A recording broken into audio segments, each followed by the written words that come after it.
देख रहे हैं न्यूज़ वन इंडिया। मैं हूं आपके साथ अनन्या बेदी। लखनऊ से बड़ी खबर, जहां पर हर हाथ को रोजगार देने में जुटी है योगी सरकार। आज नियुक्ति पत्र बांटेंगे मुख्यमंत्री योगी आदित्यनाथ। आवास विभाग में सहायक अभियंताओं को नियुक्ति पत्र बांटे जाएंगे। दोपहर 12 बजे सीएम आवास पर नियुक्ति पत्र वितरित किए जाएंगे। तो आज नियुक्ति पत्र बांटेंगे मुख्यमंत्री योगी आदित्यनाथ।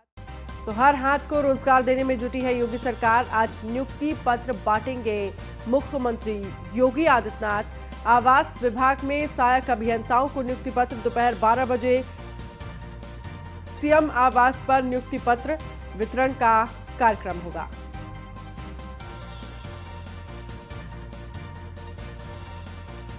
दोपहर 12 बजे ये पूरा कार्यक्रम होगा।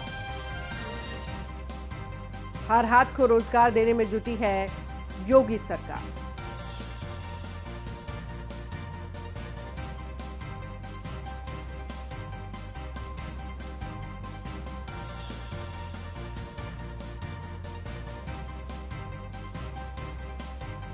तो दोपहर 12 बजे सीएम आवास पर नियुक्ति पत्र बांटे जाएंगे। हर हाथ को रोजगार देने में सरकार जुटी। अगर हम पिछले समय की बात करें तो किस तरह से सरकार का रोजगार को लेकर फोकस है और उसी फोकस पर लगातार सरकार किस तरह से रोजगार दे रही है। दोपहर 12 बजे सीएम आवास पर नियुक्ति पत्र आज बांटे जाएंगे। नियुक्ति पत्र बांटने का आज कार्यक्रम है मुख्यमंत्री आवास पर। हर हाथ को रोजगार देने में जुटी हुई है योगी सरकार।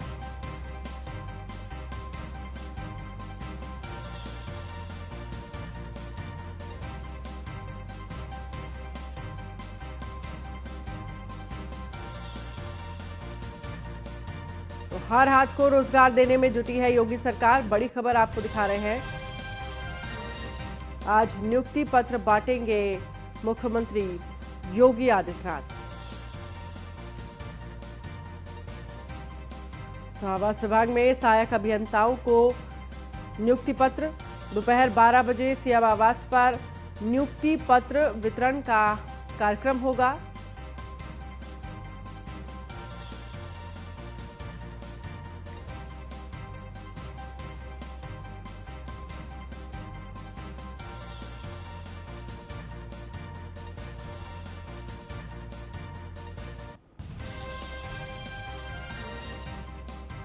दोपहर 12 बजे सीएम आवास पर नियुक्ति पत्र वितरण का कार्यक्रम। हर हाथ को रोजगार देने में योगी सरकार जुटी हुई है। तो आज नियुक्ति पत्र बांटेंगे मुख्यमंत्री योगी आदित्यनाथ। बड़ी खबर, आवास विभाग में सहायक अभियंताओं को नियुक्ति पत्र बांटने का कार्यक्रम है।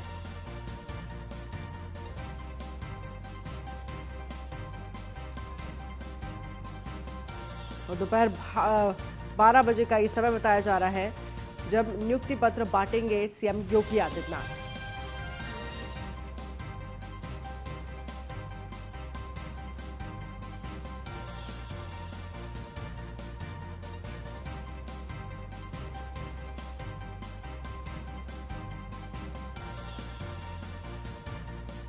तो हर हाथ को रोजगार देने में जुटी है योगी सरकार। आज नियुक्ति पत्र बांटेंगे मुख्यमंत्री योगी आदित्यनाथ। अश्विनी हमारे संवाददाता जानकारी के लिए हमारे साथ जुड़ गए हैं। अश्विनी, जिस तरह से जानकारी मिल रही है उत्तर प्रदेश के सीएम योगी आदित्यनाथ आज नियुक्ति पत्र बांटेंगे, अपडेट क्या है आपके पास? बिल्कुल, उत्तर प्रदेश में रोजगार देने के लिए तमाम कयास कोशिशें की जाती हैं, जिसके तहत आज एक बार फिर तमाम युवाओं को रोजगार जो मुहैया कराया गया उनको नियुक्ति मुख्यमंत्री बांटेंगे। निश्चित तौर पर आवास विभाग में कुछ दिन पहले वैकेंसीज आई थी, जिनकी पूरी भर्ती प्रक्रिया संपन्न हो गई। इसके बाद रिजल्ट आउट किया गया और आज जो सहायक अभियंता पद के लिए भर्ती निकली थी उसके जो सफल अभ्यर्थी थे उनको मुख्यमंत्री खुद अपने हाथ से नियुक्ति पत्र वितरित करेंगे। निश्चित तौर पर इसमें तमाम सिविल, इलेक्ट्रॉनिक, मैकेनिकल समेत तमाम विभागों में वैकेंसी निकली थी, जिसका आज जो मुख्यमंत्री नियुक्ति पत्र देंगे। जी बिल्कुल, हम देख रहे हैं किस तरह से उत्तर प्रदेश के सीएम योगी आदित्यनाथ रोजगार को लेकर लगातार सरकार फोकस कर रही है। क्योंकि पिछले समय में हमने देखा, कई बार खबरें भी हमने दिखाई कि किस तरह से नियुक्ति पत्र बांटे गए। लगातार जो फोकस है वो रोजगार को लेकर किया जा रहा है। बिल्कुल, चुनावी साल है। चुनावी साल में इस तरह की चीजें जरूरी भी होती हैं, क्योंकि लगातार जो विपक्ष है सरकार को इसी चीज को लेकर घेर रहा है कि जो नियुक्ति माफ कीजिएगा, जो रोजगार है वो युवाओं को नहीं दिया जा रहा है। लगातार रोजगार की कमी है, इसको लेकर के लगातार चुनावी माहौल है, उस दौरान घेरा जा रहा है। लेकिन मुख्यमंत्री और पूरी सरकार जो इस पर दम भर रही है कि हमने सबसे ज्यादा रोजगार उत्तर प्रदेश में दिया, जो वादा किया था रोजगार देने का उसको पूरा किया। निश्चित तौर पर पिछले अगर 6 महीनों की बात करें तो हर महीने में कम से कम 2 से 3 बार नियुक्ति पत्र वितरण होता है। तो निश्चित तौर पर रोजगार युवाओं को मिल रहा है। साथ ही साथ अन्य सेक्टर पर जाए, जहां पर जो रोजगार उत्पन्न करने की बात मुख्यमंत्री ने कही थी, चाहे ओपी हो, तमाम अन्य परियोजनाएं हो, योजनाएं हो, उनके तहत भी युवाओं को सब समय तमाम लोगों को रोजगार मिल रहा है। जी चलिए ठीक है अश्विनी, आप हमारे साथ बने रहिए, आगे भी हम खबरों पर आपसे चर्चा करेंगे। तो सीएम योगी ने अयोध्या के दीपोत्सव की तैयारियों की समीक्षा की है। दीपोत्सव के मद्देनजर अयोध्या नगर और कार्यक्रम स्थल सहित पूरे अयोध्या जनपद में साफ सफाई पर विशेष ध्यान दिया जाए।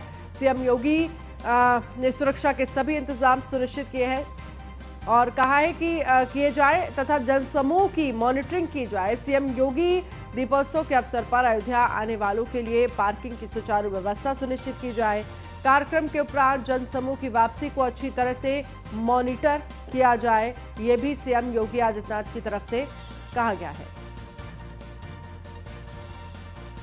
और अश्विनी इस खबर पर ज्यादा जानकारी के लिए हमारे साथ लाइव जुड़ गए हैं। अश्विनी, जिस तरह से देखा जाए, सीएम योगी ने अयोध्या के दीपोत्सव की तैयारियों की समीक्षा की, तमाम जो उन्होंने जानकारियां हैं वो मांगी है कि आखिरकार किस तरह से कार्यक्रम स्थल पर अयोध्या जनपद पर साफ सफाई का ध्यान रखा जाना चाहिए, पार्किंग की व्यवस्था हो।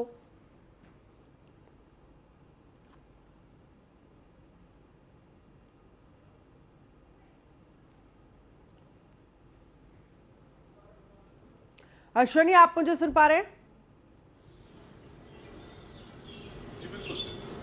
जिस तरह से देखा जाए अश्विनी, अगर हम बात करें अयोध्या के दीपोत्सव को लेकर किस तरह से भव्य तैयारियां की जा रही हैं और इन तैयारियों का जायजा भी लिया है सीएम योगी आदित्यनाथ ने। उन्होंने कहा कि साफ सफाई का विशेष ध्यान दिया जाए, साथ ही पार्किंग की व्यवस्था, जो लोग बाहर से आ रहे हैं उन्हें किसी भी तरह की कोई समस्या नहीं होनी चाहिए। बिल्कुल, मुख्यमंत्री ने जो दीपोत्सव अयोध्या में होने वाला है उसका पूरा समीक्षा की है पूरी तरह से, और साफ तौर पर कहा है कि जो आगंतुक आने वाले हैं, जो उस दीपोत्सव में सम्मिलित होने वाले हैं, उनको विशेष ध्यान रखा जाए। साथ ही साथ जो स्थानीय लोग हैं उन पर भी विशेष ध्यान दिया जाए कि उनको भी कोई समस्या न हो। निश्चित तौर पर इसके लिए उन्होंने साफ सफाई से लेकर के सुरक्षा को लेकर के सीधे निर्देश दिए। निश्चित तौर पर सुरक्षा को विशेष ध्यान देने के लिए कहा गया, क्योंकि पिछले दिनों देखा गया तमाम आतंकी संगठन थे जो उत्तर प्रदेश समेत प्रदेश के जगह जगह पकड़े गए। वो कहीं ना कहीं उत्तर प्रदेश समेत और सबसे अयोध्या समेत उत्तर प्रदेश कई ठिकानों पर, जगहों पर जो धार्मिक स्थल, वहां पर विस्फोट समेत कोई हमले करने वाले थे। निश्चित तौर पर ऐसे में मुख्यमंत्री ने तमाम जो आला अधिकारी हैं उनको सचेत किया है कि हर तरह से सुरक्षा के इंतजाम किया जाए। जो विशेष बिल्कुल, और इसके साथ ही उन्होंने कहा कि जो इंतज़ाम है वो कैसे होने चाहिए, जनसमूह की मॉनिटरिंग की जाए, बहुत ज़्यादा अगर हम बात करें लोग एक साथ इकट्ठा ना हो, तमाम चीज़ों का ध्यान रखा जाए। दीपोत्सव के अवसर पर अयोध्या आने वालों के लिए पार्किंग की सुचारू व्यवस्था की जानी चाहिए। ऐसी तमाम चीज़ों को लेकर उन्होंने निर्देश दिए हैं कि किसी भी तरह की कोई कोताही बर्दाश्त नहीं की जाएगी, इंतज़ाम सही होने चाहिए, व्यवस्थाएं सही होनी चाहिए। बिल्कुल, मुख्यमंत्री ने साफ तौर पे कहा है कि जो भी व्यवस्थाएं हों उसमें कोई कमी नहीं होनी चाहिए। इससे पहले भी उदाहरण देखा गया है, पिछले साल जो दीपोत्सव हुआ था उसमें बड़ी संख्या में दीप जलाए गए थे। आज इस बार अपना ही रिकॉर्ड उत्तर प्रदेश सरकार फिर तोड़ने जा रही है, उससे भी ज्यादा जो दीप है अयोध्या नगरी में जलाएंगे। निश्चित तौर पर इस दौरान सुरक्षा व्यवस्था समेत जो पार्किंग है व्यवस्था ना हो उसको लेकर विशेष ध्यान देने के लिए कहा गया, क्योंकि पिछले साल कुछ देखा गया था कि सुचारू पार्किंग ना होने की वजह से समस्या हुई थी। लेकिन मुख्यमंत्री ने इस बार साफ तौर पर नगर निगम समेत तमाम जो जिम्मेदार लोग उनसे कहा है कि कोई भी अव्यवस्था न ऐसी हो। साथ ही सबसे ज्यादा सुरक्षा से लेकर आने जाने वालों के मॉनिटरिंग के लिए कहा करके तमाम आला अधिकारी वहां तैनात किए गए हैं, जो पल पल की मॉनिटरिंग के अपडेट सीधे सीएम ऑफिस को देंगे। जी इसके साथ ही अगर हम इस दीपोत्सव की बात करें तो बेहद खास और बेहद भव्य इस दीपोत्सव को बनाने की कोशिश लगातार की जा रही है। अयोध्या एक बार अपना पिछला रिकॉर्ड फिर से तोड़ेगी कल, लेकिन इन सब के बीच ध्यान ये भी रखा जा रहा है कि जो लोग वहां पर पहुंचेंगे उनको किसी भी तरह की कोई अव्यवस्था का सामना ना करना पड़े, उनको किसी भी तरह की कोई परेशानी ना हो, सारी चीजों को प्रॉपर मैनेज किया जाए। बिल्कुल, अगर अयोध्या नगरी की बात करें तो वहां जगह जगह पर वॉलंटियर्स लगाए गए हैं जो आगंतुक दूर दराज इलाकों से आ रहे हैं उनको बाकायदा बताएंगे किस तरह से कहां कहां जाना है। साथ ही साथ कोविड प्रोटोकॉल का भी पालन करने के निर्देश मुख्यमंत्री ने दिए हैं कि ऐसी अव्यवस्था ना हो कि लोग एक जगह इकट्ठा हो पाए, लोगों में सोशल डिस्टेंसिंग जो है वो बरकरार रहे। साथ ही साथ ज्यादा से ज्यादा हो सके, पॉसिबिलिटी हो सके तो लोग मास्क लगाएं। हालांकि जो टीका ले चुके हैं, दोनों टीके की खुराक ले चुके उनको लिए भी निर्देशित किया गया कि संभव हो सके तो वो लोग भी मास्क लगाएं। साथ ही साथ जो टीके जिन लोगों ने नहीं लगवाए वो भी तो जरूर अवश्य मास्क लगाएं। निश्चित तौर पर इन चीजों को लेकर के मुख्यमंत्री ने निर्देश दिए। स्वास्थ्य विभाग की टीम को अलर्ट किया है कि वहां पर हर 24 घंटे जब जिस दौरान पूरा कार्यक्रम होगा उस दौरान अलर्ट रहेगी। साथ ही साथ तमाम एलआईयूज, तमाम और जो संस्थाएं हैं उनको भी एक्टिव होने के लिए मुख्यमंत्री ने निर्देश दिए। जी चलिए अश्विनी द्विवेदी, आप हमारे साथ बने रहिए, आगे भी खबरों पर हम आपसे अपडेट लेंगे। तो फैजाबाद जंक्शन का नाम अब होगा Ayodhya cantt station. Ayodhya cantt किए जाने की अधिसूचना जारी, सभी विभागों को भेजी गए आदेश की प्रति। सीएम योगी ने नाम बदलने का किया था ऐलान। तो ये बड़ी खबर, फैजाबाद जंक्शन का नाम अब होगा अयोध्या कैंट स्टेशन। और अश्विनी हमारे साथ ज्यादा जानकारी के लिए बने हुए हैं। अश्विनी, जिस तरह से जानकारी मिल रही है फैजाबाद जंक्शन का नाम अब अयोध्या कैंट स्टेशन होगा। बिल्कुल, पहले अयोध्या जो फैजाबाद था उसका नामकरण अयोध्या किया गया। इस पर तमाम विवाद भी देखने को मिला, तमाम विपक्षी पार्टियों ने सरकार को घेरने का भी काम किया, लेकिन सरकार अपने आज फैसले पर अड़ी रही। और साथ ही साथ मुख्यमंत्री ने साफ तौर पर कहा था मेरी पहचान श्री राम से है, अयोध्या से है, ना कि किसी अन्य से। निश्चित तौर पर अब जो है अयोध्या जो फैजाबाद रेलवे स्टेशन था उसका नाम बदल के अयोध्या कैंट कर दिया, जिसकी अधिसूचना उत्तर प्रदेश सरकार ने जारी कर दी। तमाम जो विभाग थे संबंधित उनको भी जानकारी दे दी गई। निश्चित तौर पर इससे पहले भी देखा गया स्टेशनों के नाम चेंज बदले गए हैं, जिसमें मुगल सराय का नाम बदला गया। निश्चित तौर पर एक बार फिर जो फैजाबाद था उस रेलवे स्टेशन था उसका नाम बदल के अयोध्या कैंट स्टेशन किया गया। जी चलिए, बहुत बहुत शुक्रिया तमाम जानकारी के लिए। तो सीएम योगी ने नाम बदलने का ऐलान किया था। अश्विनी, आप हमारे साथ बने रहिए, आगे भी हम खबरों पर आपसे अपडेट लेंगे। तो आपको दिखाएंगे कुछ और खबरें। जिस तरह से देखा जाए, अगर हम बात करें क्योंकि लगातार जिस दीपावली के बाद भाजपा काशी क्षेत्र के लिए 12 नवंबर की तारीख बेहद अहम है, जिसको लेकर यहाँ के विधायक और मंत्रियों की धड़कनें भी बढ़ गई है। 12 नवंबर को संगठन रणनीति के चाणक्य माने जाने वाले गृह मंत्री अमित शाह वाराणसी आ रहे हैं। माना जा रहा है कि अमित शाह के पास सारी रिपोर्ट अलग अलग माध्यम से पहुंच गई है, जिसमें विधायकों की परफॉर्मेंस के साथ दावेदारों का ब्यौरा भी पहुंचा हुआ है, जिस पर अमित शाह विधायकों और मंत्रियों से संवाद कर सकते हैं। यही नहीं, एक और जहां प्रदेश भर से बुलाए गए बड़े नेताओं के साथ अमित शाह की बैठक होगी, तो दूसरी ओर वाराणसी की 8 विधानसभा का सियासी चक्रव्यूह तैयार करते हुए संगठन की तैयारियों का जायजा भी गृह मंत्री अमित शाह लेंगे। और वहीं 13 नवंबर को अमित शाह आजमगढ़ का दौरा करेंगे। तो गृह मंत्री अमित शाह का मिशन पूर्वांचल, 12 नवंबर को वाराणसी पहुंचेंगे अमित शाह। अश्विनी हमारे साथ ज्यादा जानकारी के लिए बने हुए हैं। अश्विनी, गृह मंत्री अमित शाह का मिशन पूर्वांचल और 12 नवंबर को वाराणसी पहुंचेंगे। वाराणसी पहुंचने पर 12 नवंबर को क्या कुछ कार्यक्रम होगा?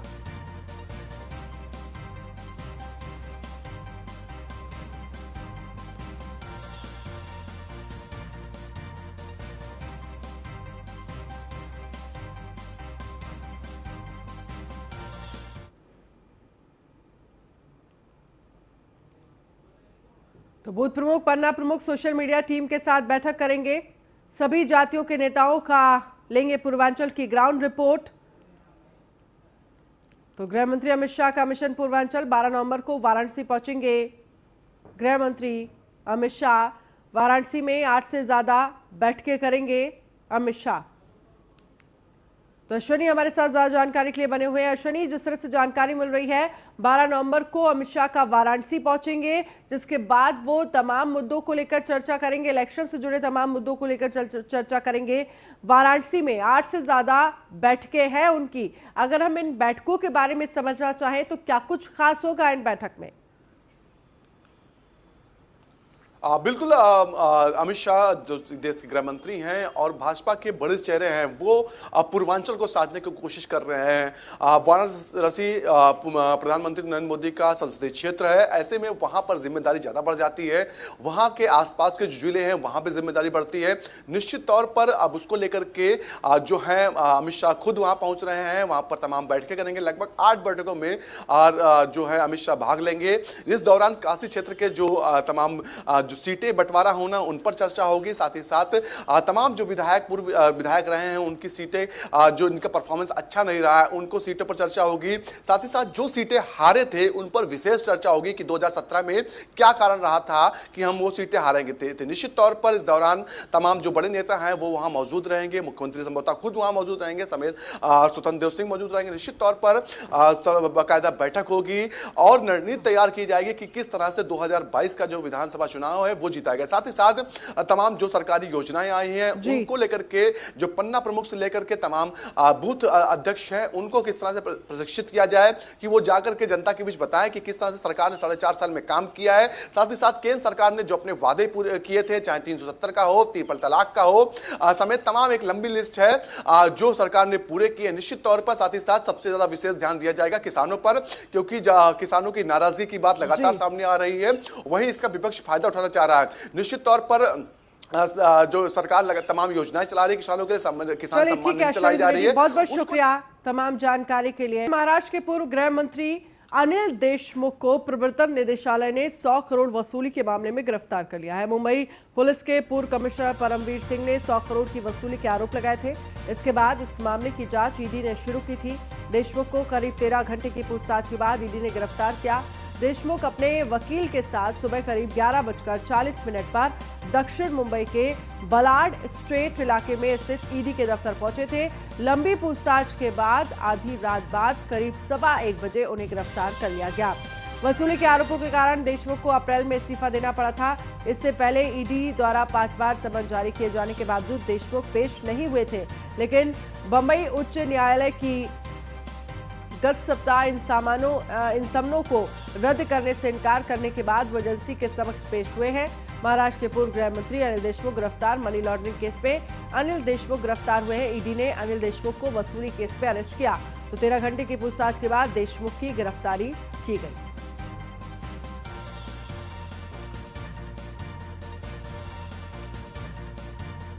आनंद गायकवाड़ हमारे साथ ज्यादा जानकारी के लिए संवाददाता जुड़ गए हैं। आनंद, अनिल देशमुख की गिरफ्तारी हुई है देर रात, 13 घंटे की पूछताछ और उसके बाद गिरफ्तारी।